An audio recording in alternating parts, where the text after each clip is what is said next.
আমি আমার একটা কিডনি বেঁচে দেবো।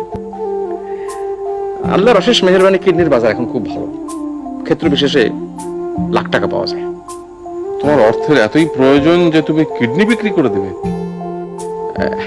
আমার টাকার তেমন কোনো প্রয়োজন নাই, আমি একা মানুষ, লাখ টাকা দিয়ে করবোটা কি, একটা শখ। আমি তোমার কথা কিছু বুঝতে পারছি না, তুমি শখের জন্য কিডনি বিক্রি করে দেবে? কিডনি বিক্রির শখ না স্যার, আমার দেশ বিদেশ ঘোরার খুব শখ।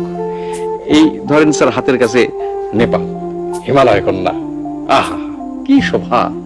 কত সাধু সন্ন্যাসী হিমালয়ের গুহায় বসে ধ্যান করেছে, কিন্তু টাকার অভাবে যেতে পারি না। তারপর ধরেন স্যার, এই তাজমহল, কি জিনিস বানায় রেখেছে বাদশাহ শাহজাহান, টাকার অভাবে কিছুই দেখতে পারতেছি না। টাকাটা পেলে শখটা মিটে। শখের কারণে তুমি শরীরের একটা অংশ বিক্রি করে দেবে? শখ কোনো তুচ্ছ করার বিষয়